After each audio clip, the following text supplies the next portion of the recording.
There are solar eclipses, there are lunar eclipses, blue moons, blood moons, and then the ultra rare occurrence where 3 of the greatest 90s supercars of all time are together on one driveway. I love my job. Ladies and gentlemen, I'm Jeff Hill. Welcome to Enthusiast.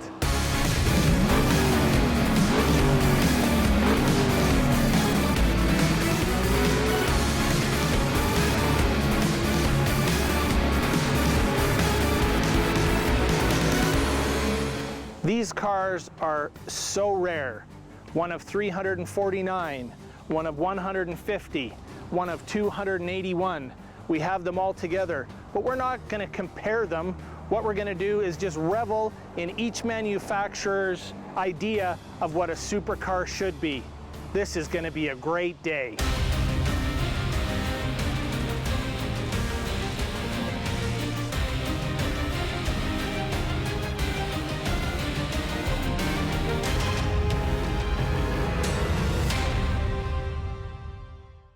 You know, for my entire life, I have been an enthusiast. From the little matchbox cars to seeing cars my father had. My younger brother was brought home from the Holy Cross Hospital in a Maserati Ghibli SS. Cars have been my life. And when you get to spend your time with a supercar, it changes your life. Look behind me. It gets no more special than this. A 1994 Lamborghini Diablo SE30, one of 150 made. This is the alpha male.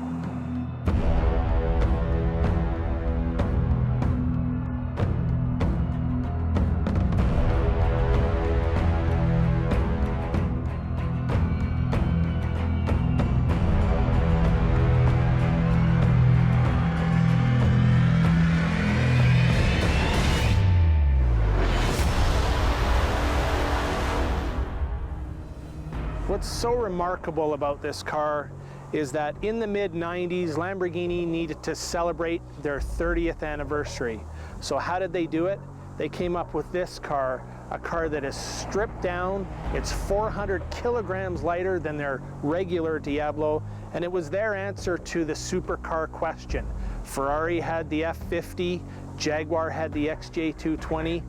This was the car that they put on the map to say, hey, we're in the game and we're for real.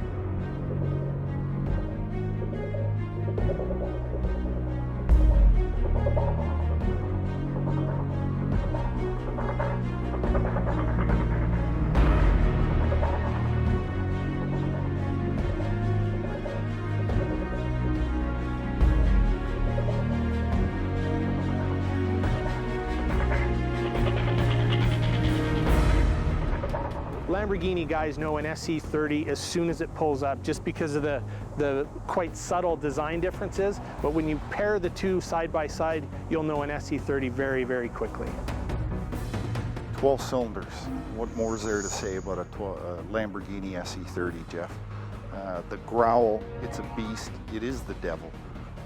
The SE30 Diablo is a very iconic car. The color really sticks out. They only built 150 of them. Again, probably an undervalued car. To me, the Lamborghini SE30 is a car that is an up-and-comer car. There's lots of room left in a vehicle like that. It is the production numbers that makes it really special. New, there were 150 examples of this car to come off the assembly line, and this is car 009.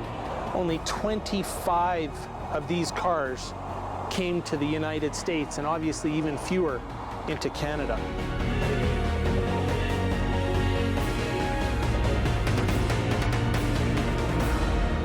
This engine has actually been around since the late 60s. It's essentially just an evolution of the Miura engine. Of course, the displacement has gotten bigger from 4.7 to now 5.7 liters, and horsepower changes from 375 all the way up to 525 horsepower.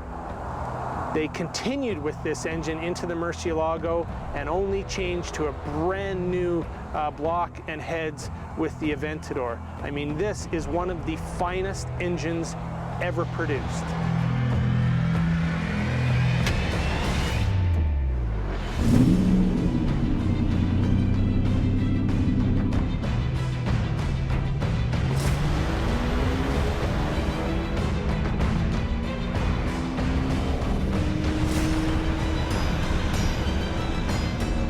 You've got differential settings, you've got suspension settings.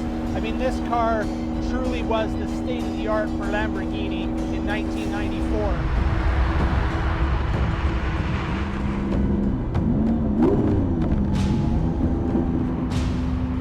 This car just, it takes all of your senses. It commands your attention. It's incredible.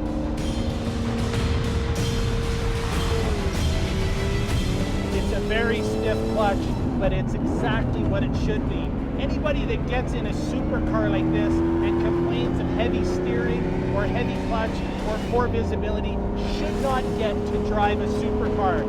The driver should concede to the car, not the other way around, and this is as pure as it gets.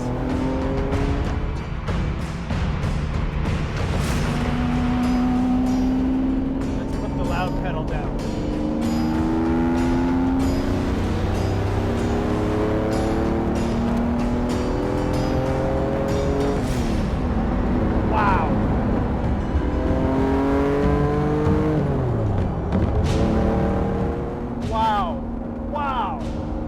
What a machine.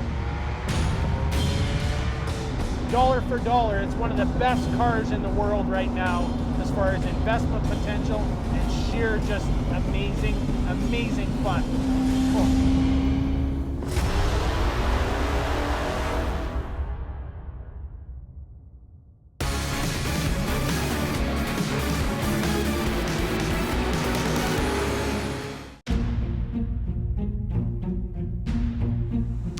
Ladies and gentlemen, somebody pinch me. I'm standing next to British motoring royalty. There are 281 examples of this car ever made. The world's fastest car, the Nürburgring world record holder, the Le Mans winning race car, and the world's most expensive car in 1993. And here it is, the Jaguar XJ220. Standing next to it is a humbling experience. Everybody that's ever seen the car in person says photographs don't do it justice. Just its dimension, the width, it's almost 7 feet wide. The huge length, it's as long as a pickup truck. But it's low and it's wide and it's sleek and it's just so elegantly gorgeous. And to think, 217.1 miles an hour officially. It's just truly a remarkable car. Pictures just can't show how big the car really is. It's so svelte in its curves. It's stunning, stunning automobile. The Jaguar XJ220 is a very cool looking car. It's very unique. Most people, when they would walk around it, they would look all three sides, wouldn't know what it is, and then you look at the back and it says Jaguar really big. It's built like a race car almost. When you compare it to its contemporaries, it's a giveaway at current pricing. Maybe 25% of the value of an F40. There really is no justification for that kind of price differential. Very few built again, about 288. For many years they didn't go up much in value and they're just starting to get recognized, and I think it's an undervalued car as well. So to put things in perspective, 21 years ago, this was 400,000 pounds. Now when Jaguar came out with the car, they were actually sued by many of the people that had put deposits down because it didn't have a V12 and it wasn't all-wheel drive and the doors didn't come up. But Jaguar said they couldn't get the top speed with those specifications. So they put an IMSA V6 in the car, 3.5 liter V6 twin turbo. Now by today's standards, That's pretty funny, other than it produces 542 horsepower, and it did propel the car to 217.1 miles an hour. I just love the engine bay, that you can see all the suspension geometry and the aluminum honeycomb chassis. It's really, really a race car for the road. Come back to the rear, just in case you wanted to go traveling with your significant other. Hopefully she doesn't plan to wear much, because you don't get much space. But in classic Jaguar tradition, there's your tools, because of course everybody knows how to fix an XJ220 by the side of the road. And if you get in an accident at 220 miles an hour, you get your customary toolkit. Well, what if you needed to change tires or had a burnt out bulb? Well, there they are. And there's your spinner for your center locking hubs. I mean, it's as cool as it gets, come on. Believe it or not, this car could actually be in the qualification of undervalued collector cars. When new, this was a 400,000 pound car. It was the most expensive car in the world, coupled with all of its speed credentials. Now, the car trades hands for roughly $500,000 US, but when compared to its contemporaries, is incredibly undervalued. We're not going to drive this particular car because it's got 2,400 original kilometers on it, and the brakes are a little sticky, so we're not going to risk it.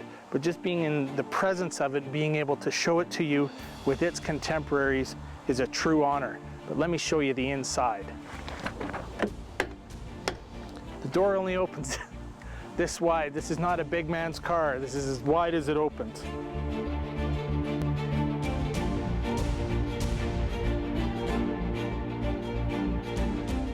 It's funny because it's a supercar, and yet it feels almost like a Bentley, fully leather lined everywhere, the dash, the seats, the console, an Alcantara insert along where your feet might brush against it.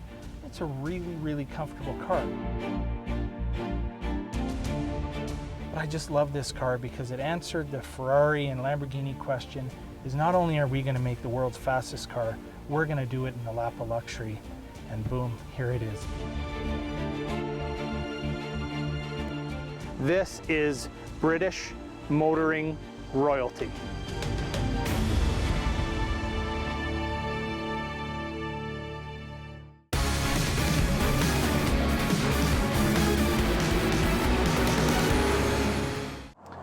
So whether it was a Jaguar XJ220, the world's fastest car, the Lamborghini Diablo SE30 celebrating Lamborghini's 30th birthday, or the Ferrari F50 celebrating 50 years of Ferrari, they were all vying for the same consumer in one way or another. But they're such different cars.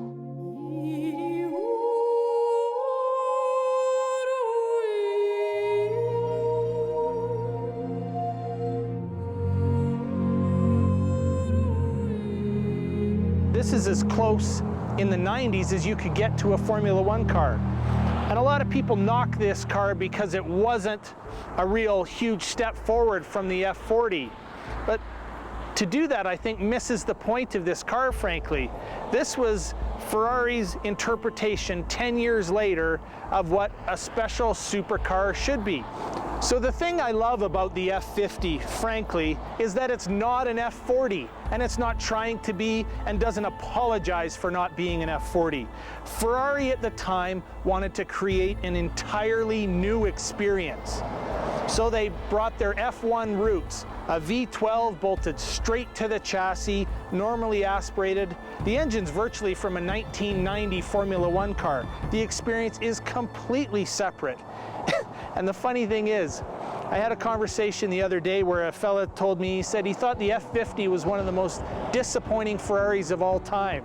I mean, who are these people? Who looks at this car and goes, eh, come on. Ferrari F50 is just an amazing car. The 12-cylinder engine being reborn, the inboard suspension, the carbon fiber, and all the lightweight technology in that car, and the sound, exquisite. I think the F50 is an undervalued supercar. They only built 349 of them, and it's just a great looking car, very fast, very raw power. not too much traction control, and it's just a real iconic car. F50 is just an incredible dual-purpose car. It's a convertible, spider, and a coupe. It's just a stunning automobile. So looking in the engine bay, you're greeted with, it's all engine. It's 4.7 liters of pure thrust. And so what I love about this car is it was such a departure from anything Ferrari had ever done in the past. And they nailed it. I mean, the experience is raw, it's brutal, it's visceral. You get in, it smells like a Ferrari. I mean, it's a masterpiece. There's no other way to describe it. It's a masterpiece.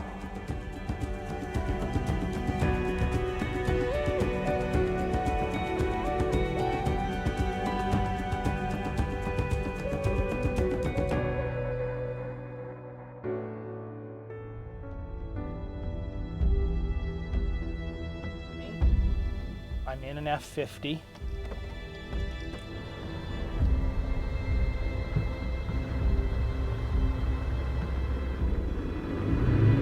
And we're going for a spin.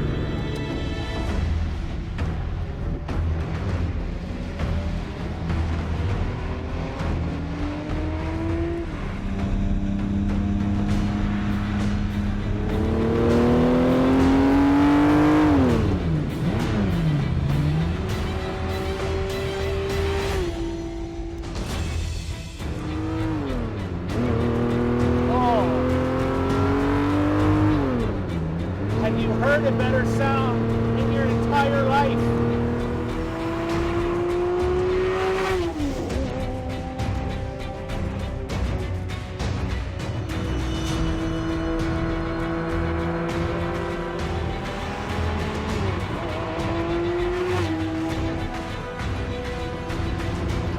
I know you're probably wanting my impressions of this car, but I'm feeling like I'm in a bit of a zone, a trance here. This thing is just talking to me. It's unbelievable.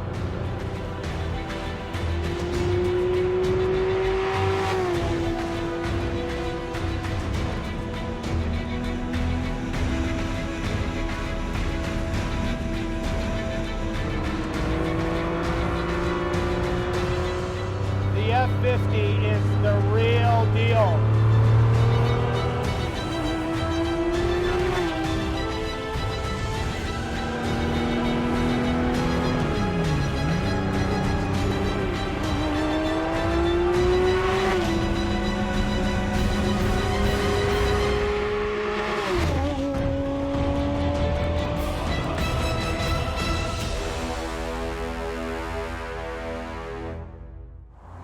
So of all the cars I've gotten to experience and enjoy in my life and my career, the Ferrari F50 is sticking with me in the way that it was such a visceral and raw and unbelievable experience, but I'm left confused by it.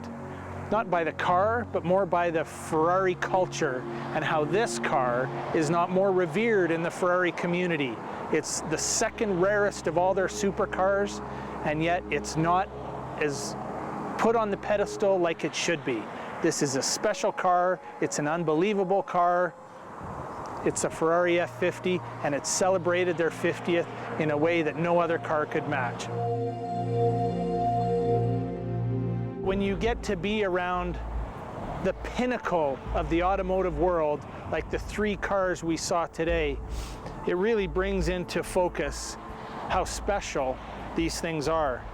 The Jaguar XJ220, a huge curiosity to a lot of people in that it was the world's fastest car, it has amazing pedigree, it's gorgeous, it does everything well, but it's still the cheapest of the 200-mile-an-hour club, arguably. The Lamborghini Diablo, in my mind, it was their answer to the Ferrari F40. Stripped out, lean, mean, stunning, shocking, just a gorgeous car. When you compare it to some of its contemporaries, incredibly undervalued. I don't understand, but what an experience. And then the F50. When Ferrari does something, they usually do it at a very high level. When they say we're going to limit our production and we're going to do something at the highest level, this is what you get. This is, for me, one of the greatest cars I've ever driven, And this, for me, was one of the greatest days I've ever had.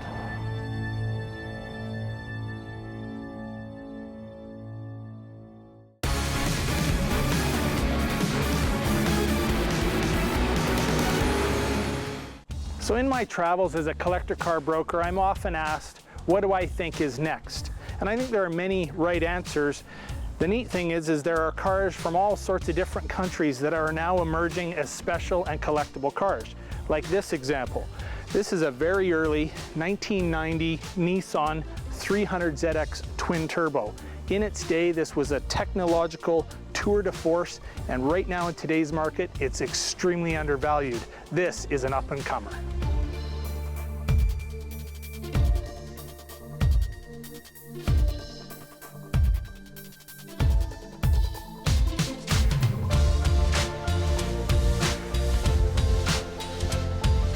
So what I like about these cars are that technologically they rivaled the top marks in its class. When you think the Porsche 964 was on the market at almost double the price, this had 300 horsepower, 300 foot-pounds of torque, all-wheel steering, air conditioning, leather seats, T-roof. I mean, this was a very, very special car.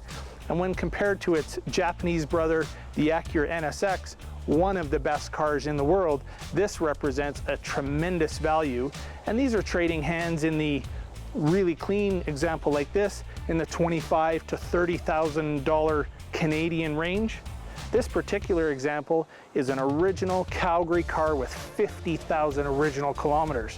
What's unique about it is that the Fast and Furious movie franchise has taken these cars and everybody modifies them. So to see something like this that's untouched and virgin is truly incredibly rare.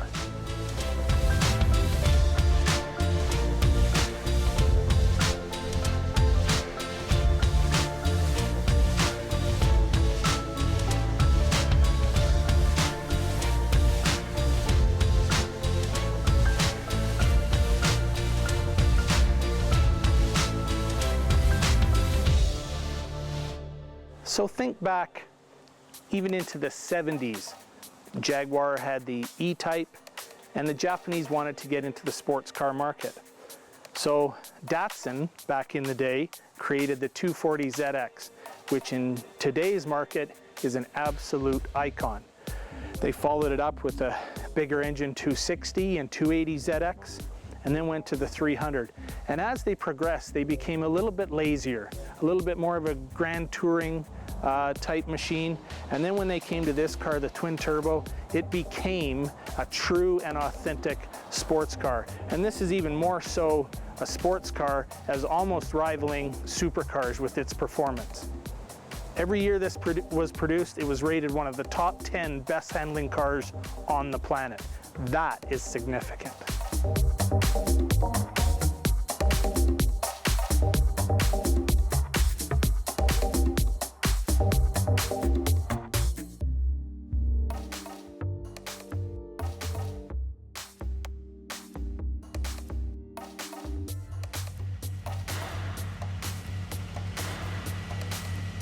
You instantly realize why it won so many awards for design. All of the controls are right here at your fingertips. The visibility is incredible. It's just a comfortable car. These cars have the Super Hicus rear wheel steering suspension on it. So every year it was produced, it was one of the top 10 best handling cars on the planet. And there we go. Feel the turbos come on. And there they are. One turbo down low and one for higher RPMs. And boy, it's coming on. And just so smooth. It's just so effortless.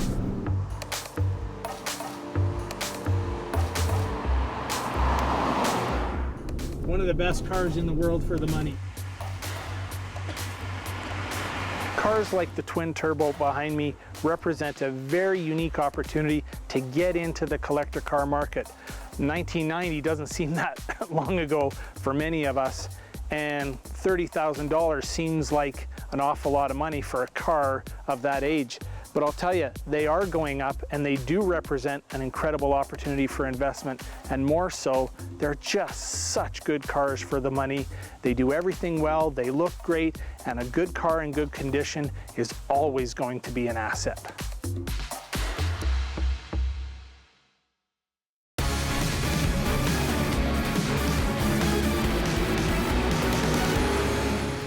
As a collector car enthusiast and broker, I often have friends and clients asking, what's next? What's going to be the collector car of the future? And today, I think we're with one of the future greats, one of the most recognizable cars ever made. This, the DeLorean DMC-12. I wanted one for a couple of years. I wasn't looking too hard, and then I stumbled across this car. So in January, I bought it.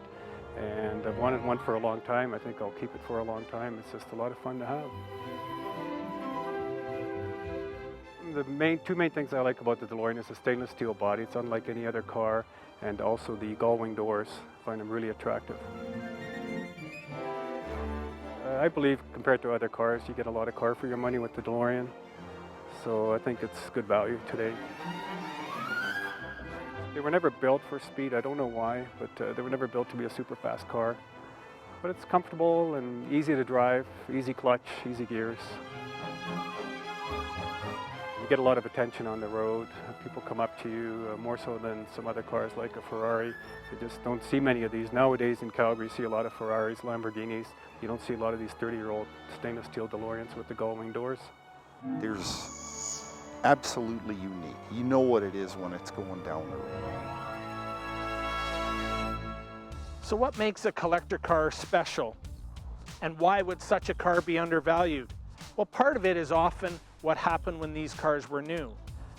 So back in the late 70s, John DeLorean, at the time the youngest executive at General Motors, had this crazy idea to come up with something like this, a stainless steel car. And with the help of the Irish government, they built factories, they employed people, and here it is. Now, part of its history, John DeLorean being involved in a drug scandal he was later acquitted for, kind of tainted the whole relationship DeLorean had with their buyers. But now, today, when you look at it and understand how special it really is one of the coolest cars, and it's really undervalued. We'll talk more about that in a sec. Let's get inside and check it out.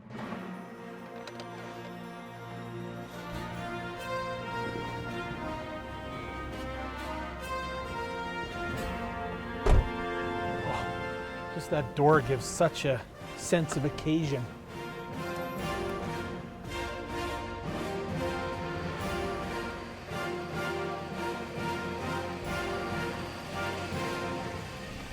One thing you notice as you're sitting in this car is you sit really down in the car. It's almost like the hood has a higher belt line. It's quite an interesting seating position, but a nice, comfortable car.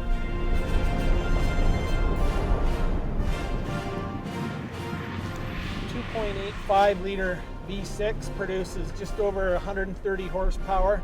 Not a lot, but I'll tell you, it feels just fine getting going. Gearbox feels good.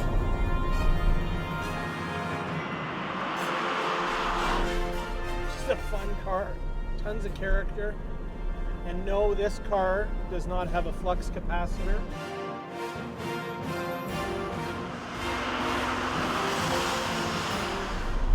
It's a special car, and everything about it just lends itself to a sense of occasion. Only about 8,500 produced, which makes it, by today's standards, quite a collectible car. There's more Gallardos. Most people recognize it. It's one of those cars that now is changing hands from anywhere from $25,000 to $40,000 comfortably, and I see an upside on that. I think the DeLorean DMC-12 is an investment car of the future.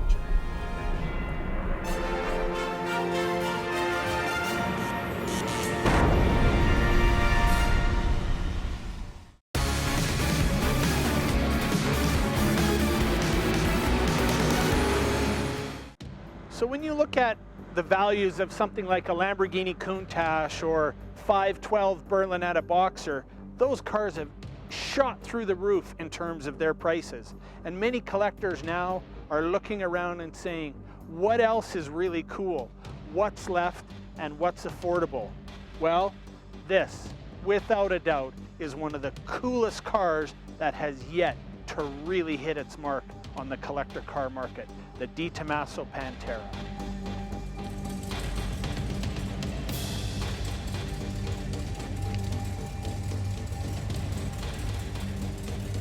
I've wanted a Pantera since I was a teenager. It was my dream car. I read about them, everything I could read. I bought books, magazines, and just loved the car since then. Always wanted one and finally got one. I will drive it, but sparingly. I'd like to keep the miles low. It's got 11,000 miles, so it's probably done. It's a 73, it's probably done 200 miles per year. So I'll probably do something similar. So it's a lot of power and a lot of raw power. 351 Cleveland, I believe it's about 325 horsepower, but it's raw. There's no traction control. There's not a lot of fancy suspension, anything like that. And it's just pure horsepower on wheels. It's unique for its era.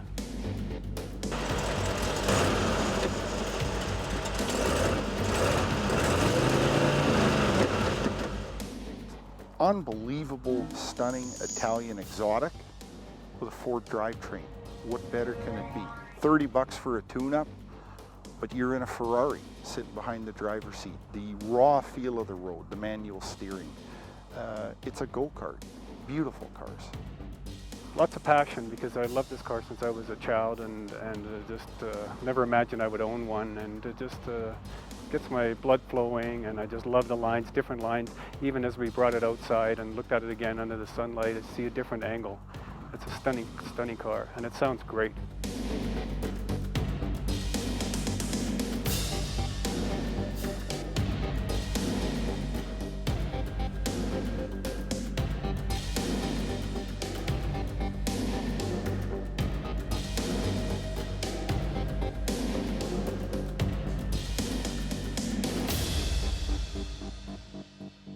Alejandro Di Tomaso created this company named after himself to rival the big Italian exotic marques.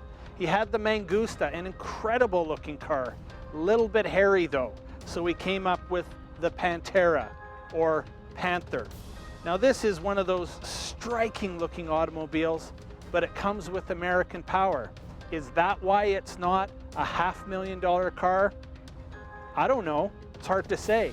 Driving it is exquisite, it sounds phenomenal, and the plus side is it's got all the exotic look, but maintenance-wise, it's got an American V8 power plant, the 351 Cleveland.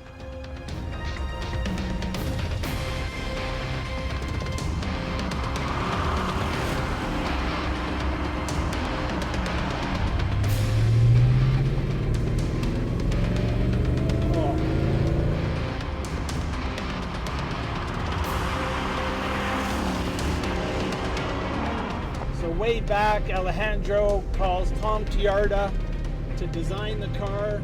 Gia bodied the car.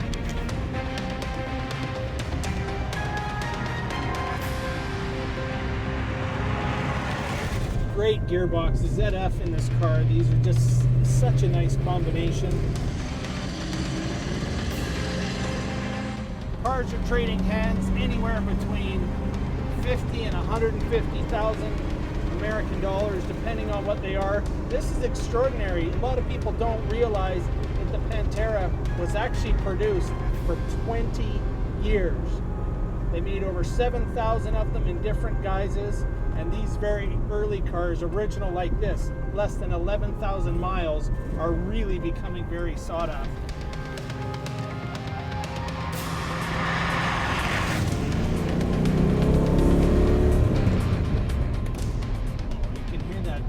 Behind you, popping and crackling, lots of torque. I mean, this is a wonderful engine.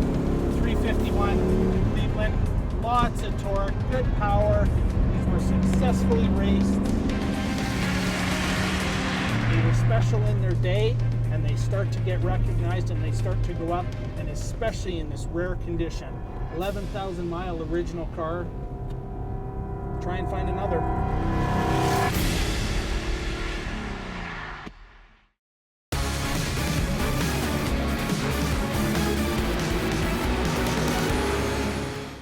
American muscle cars have always been collectible, from the early Pontiac GTO to Camaros, Corvettes, Mustang. They've all kind of come into their own recently.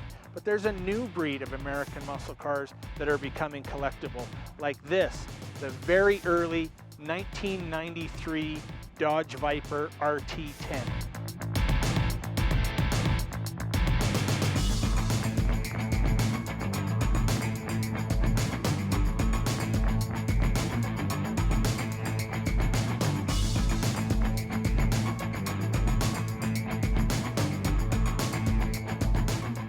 Think of the brain trust that was involved in creating this outlandish machine. Chrysler president at the time, Bob Lutz, appointed 85 engineers as Team Viper to create this car. Lamborghini was actually commissioned to help develop the V10 engine. Of course, they went on to produce a V10 in their Gallardo.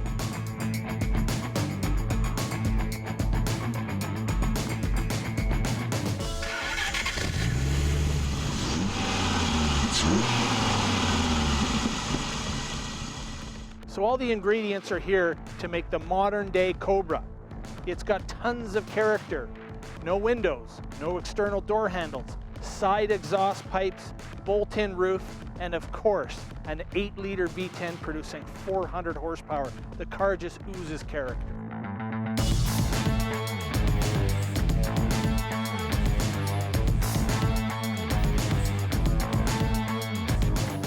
You really have to know what you're doing if you want to drive that car anywhere near the limit.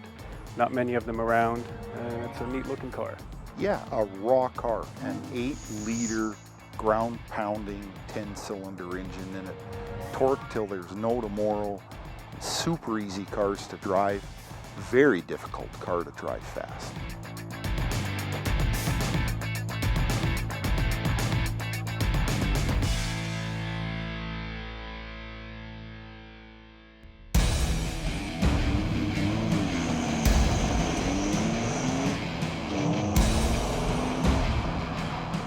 Top off, windows out.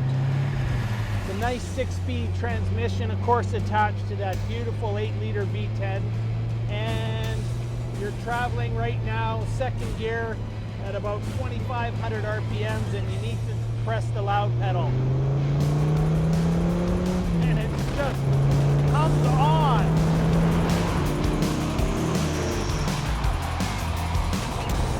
Wow, it's all torque. This thing is just a tower of torque. It's really amazing. And when you're driving over the humps in the road, it follows the humps. So you'll be darting all over the lane, and if you're not paying attention, it's going to switch lanes on you.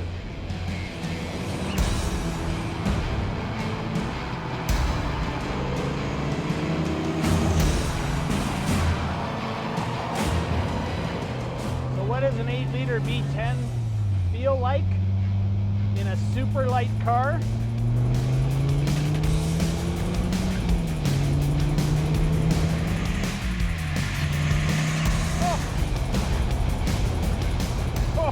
It's an 8-liter adrenaline rush. The early cars were so powerful in its day that a lot of them got wrapped around poles and spun and had accidents. I remember a fella telling me that he had one and he wanted to leave it parked beside the road with the keys in it because he wanted someone to come and steal it. He was so frightened of the car. But that's why the early Vipers are going to be so collectible, is because you need to find one that has not been spun and hit and broken suspension and damaged bodywork. And we're in one right now, and it's a real treat.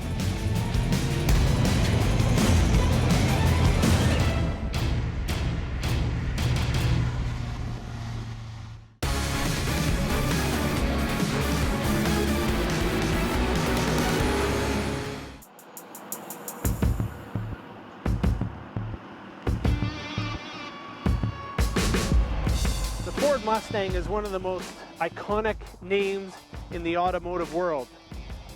But go on vacation, you can rent one. Throw a rock in a parking lot, it's going to hit one or two of them. But next to me, is the 2000 Mustang Cobra R. There are only 300 of this example on the entire planet. To be next to it is exciting. To be in it is thrilling. Let's have a look.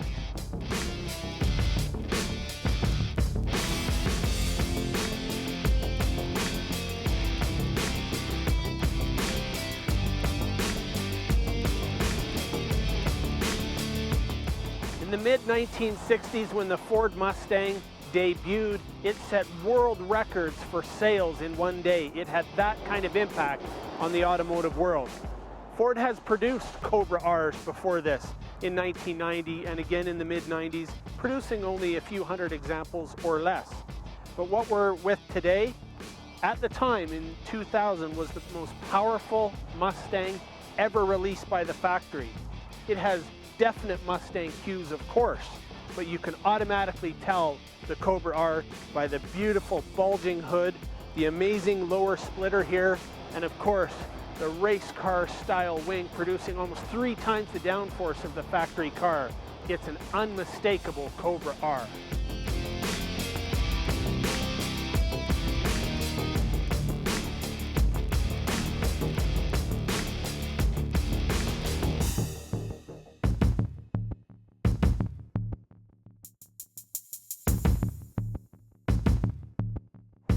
So when you talk in terms of performance and horsepower, this engine is quite a departure from what Ford had done in the past. Really, their V8s were pumping out at the high end about 340 horsepower. This one is a published 385 horsepower, although I've heard speculation that it's producing much more. Has about 385 pound-feet of torque. And what I love about the character of this engine is that it's not all low-end grunt. It actually revs quite freely and has a bunch of power up high in the rev range. I mean, this is a true contemporary muscle car, and I just love it.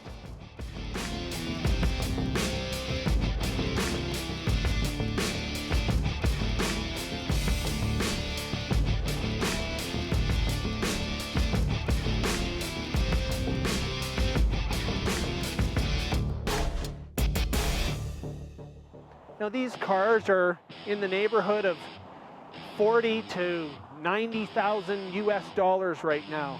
And in my mind, for what it is and for its rarity, like some of the other cars we've featured, incredibly undervalued and one to watch.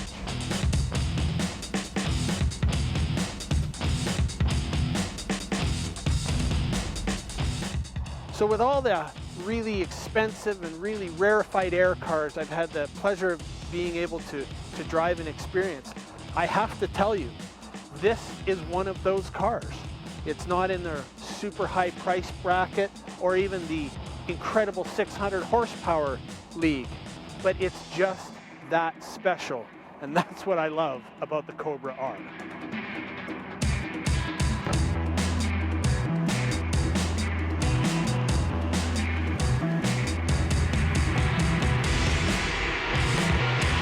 Boy, it's quite special. This big bulging hood, the rumble of the side exhaust, and then the loud pedal. Oh my goodness. This is the real deal. I mean, this is a track car.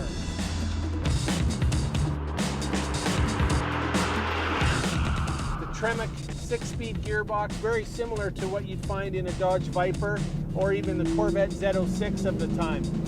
Very robust, very durable. Oh, I just love the sound. It's all about the loud pedal. And it's loud.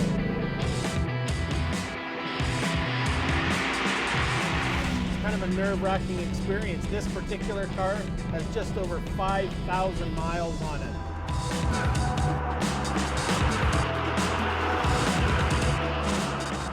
So whether you like exotic cars or old big boats and cruisers, whatever the case may be, when you get a chance to experience something like the Mustang Cobra R, a limited car like this, you have to understand how cool it is and let them talk to you. And that's truly what makes an enthusiast.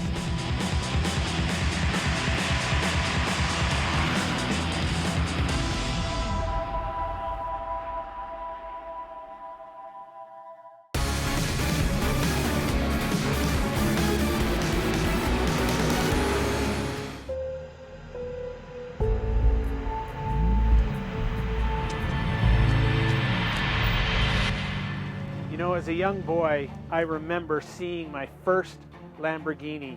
It was a Countach, and it blew my mind.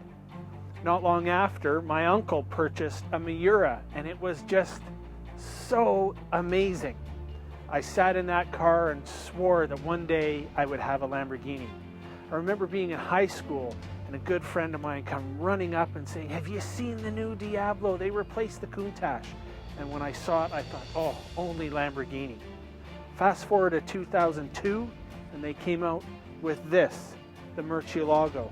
And I'll admit, when I first saw the car, both in pictures and in person, I thought, I'm not sure, I don't know. But now, over a decade later, I absolutely adore it, and I'm sure you can see why.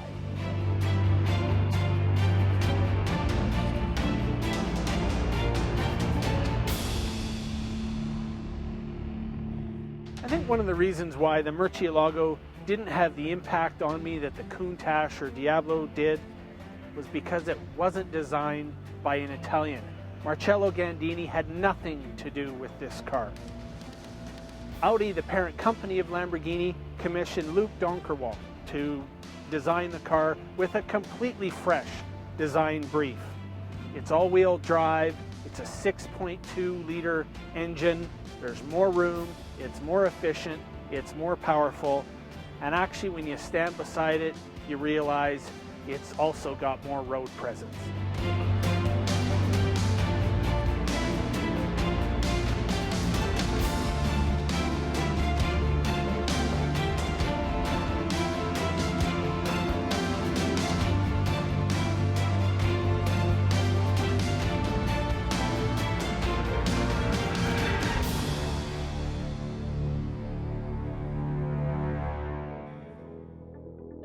I think like wine or a nice glass of port, some things just tend to get better with age.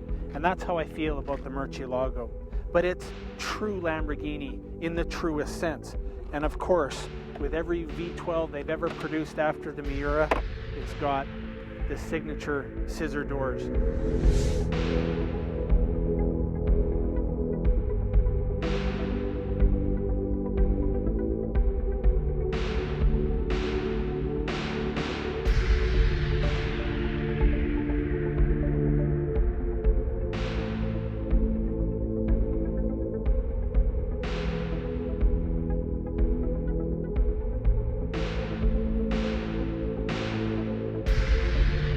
Of course, one of the design challenges of having this massive longitudinally mounted V12 is cooling. So to answer that, Lamborghini has these vents that raise and bring in way more fresh air to cool the engine and make it much more efficient.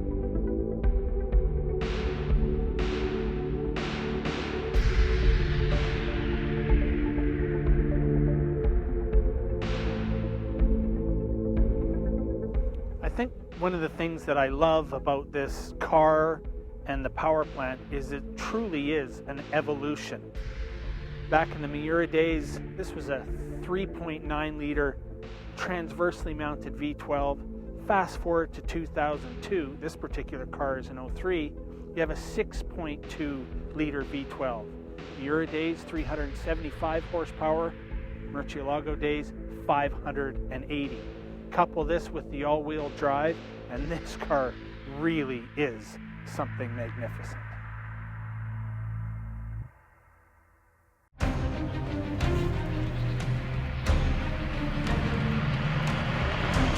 This particular car, a 2003, has the gated shifter, and this version of car is the last manual transmission V12 Lamborghini that will ever be produced. So it's special in that way. The experience of going through a gated shifter connected to a big V12 engine is never going to happen again. So this, it's almost nostalgic.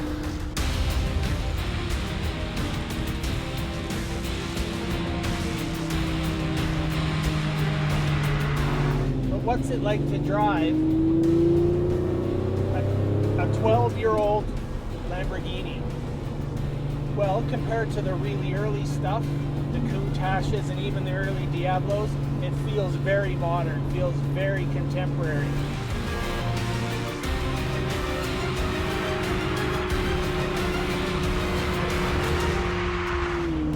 The transmission is remarkably smooth. I remember the days of the Countach where the clutch was quite heavy. Once you were going, it felt just great, but it was very, very, call it a man's car in that it took some powerful inputs. This car is pretty gentle.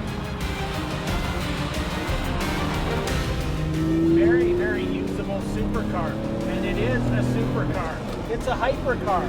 It does considerably over 200 miles an hour out of the box. So cool.